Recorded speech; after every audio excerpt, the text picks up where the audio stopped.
entrepreneurs, c'est Aurélien Macal, auteur du livre Je gagne ma vie avec mon blog. On est parti en vacances visiter de la famille, on est dans le sud de la France, près d'Aix-en-Provence. Regardez, on a une vue absolument extraordinaire, je voulais vous en faire profiter et je fais une petite vidéo rapide pour vous dire, première chose, je vous avais parlé de bureaux qu'on voulait acheter avec ma femme. On les a signés en fait la veille de notre départ, donc des bureaux de 55 mètres carrés avec vue sur le Tage à Lisbonne.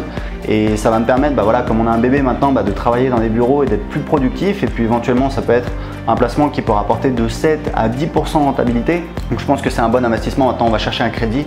Je fais une petite vidéo rapidement pour vous dire en fait, vous parlez d'un truc, quelque chose que je voulais partager avec vous si vous voulez créer un business. Je vous parle souvent de création de business, parfois de business assez passif. Moi, j'ai créé un blog sur comment apprendre l'anglais que j'ai monté jusqu'à 3 500 € par mois et c'est un business qui est assez passif parce que ça me prend à peu près, on va dire 2-3 heures par semaine à tout péter. En général, je passe très peu de temps dessus, uniquement quand je crée de nouveaux produits, mais ça c'est quelque chose que j'ai déjà fait, donc j'ai plus qu'à faire tourner les offres. Et puis on a investi également dans un appartement à Lisbonne avec ma femme. C'est pareil, c'est elle qui s'en occupe, mais on délègue pas mal de tâches. Ça nous rapporte 1 800 € par mois, on n'a pas de crédit à payer, donc c'est également un business qui est assez passif. Mais je voulais vous expliquer, vous parler d'un truc que j'ai remarqué, c'est en fait dans mon quartier, il y a un café, alors un emplacement, un local commercial qui a été pris par un Portugais l'année dernière. Il a ouvert un restaurant, alors je ne comprends pas ce qu'il a voulu faire honnêtement, je crois qu'il faisait des pizzas, des salades, mais c'était un petit peu mal foutu. La décoration, il n'y avait pas grand chose. C'était un petit peu cher et je me suis dit je comprends pas trop ce qu'il veut faire. Et en fait il a passé 6 mois à attendre les clients, c'est à dire qu'il avait en général personne. Je pense qu'il a dû avoir quelques dizaines de clients au bout de 6 mois et au bout de 6 mois il a laissé tomber, il a mis la clé sous la porte et puis le local était inexploité. Et il y a quelques mois il y a en fait 2 jeunes qui ont repris le café.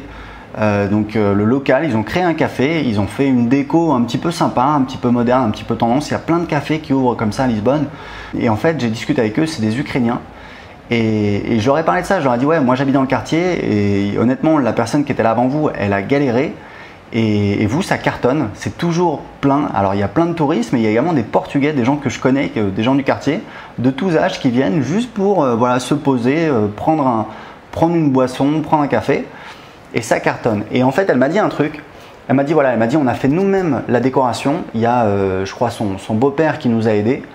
Et ils ont fait quelque chose qui est joli, mais c'est pas extraordinaire. Il y a un petit peu de bois, il y a des lampes. Ils ont mis des lampes au plafond. Ils ont mis des fausses plantes. Ils ont mis des petites cagettes de bois, etc. Donc ça donne un petit côté un petit peu avec du bois. Donc c'est assez chaleureux, c'est assez cosy. Et elle m'a dit on l'a fait avec du cœur, on l'a fait avec amour.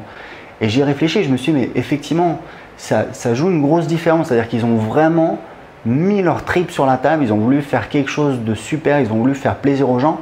Et en fait, ça rejoint mon expérience parce que si vous voulez, actuellement, on développe avec mon équipe un logiciel qui s'appelle System.io qui permet de développer son business sur Internet. C'est-à-dire ça permet de créer des pages de capture, de créer des formulaires, de créer des listes de contacts, de vendre des produits. Alors moi, je l'utilise dans mes 2 business, j'ai des clients qui l'utilisent. On est en train de bosser dessus, je pense que d'ici 1 mois et demi, on va avoir une version complète, mais si vous voulez, moi, je veux faire, c'est aussi mon plaisir, je veux vraiment tout mettre dedans. C'est-à-dire, je veux faire un super produit, pas simplement, je vais créer un business qui va rapporter de l'argent, plus ou moins passif, etc. Non, je veux créer un business qui fasse kiffer les gens. C'est-à-dire, les gens se connectent, première chose, waouh, ils voient le design. On pourrait faire un design de base, mais non. J'ai non seulement 3 développeurs qui travaillent à temps plein, mais là, on vient de recruter un designer qui va nous faire un design où on va essayer de faire quelque chose de canon. Et puis si c'est pas canon, c'est pas grave, on partira sur ce premier design. Là on a un truc vraiment basique, donc ça fonctionne mais c'est pas super joli. On aura un premier design qui on l'espère va être canon, et puis si on n'a pas un design canon, c'est pas grave, on cherchera un autre designer pour avoir un design jusqu'à ce qu'on trouve un design vraiment canon, parce que même si ce qui est important c'est les fonctionnalités, c'est ce que le logiciel il va permettre de faire, il va proposer énormément de fonctionnalités à un prix hyper compétitif.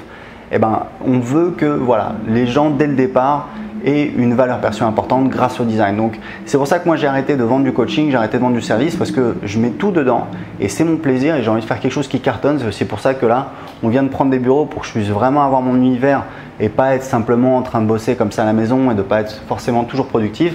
Donc donc tout ça pour vous dire que mettez du cœur dans ce que vous faites. Les business passifs c'est bien, mais créer des business et vraiment essayer de faire quelque chose de mieux que tout ce qui existe et de faire plaisir aux gens, je pense que ça apporte beaucoup de valeur et en retour, vous allez recevoir beaucoup de valeur. Donc voilà, c'était juste ce que je voulais partager en cette vidéo. Regardez un petit peu ce décor, c'est absolument extraordinaire. Donc sortie prévue de System.io normalement au milieu de l'été, c'est-à-dire fin juillet, début août, on aura une version complète avec toutes les fonctionnalités qu'on veut proposer.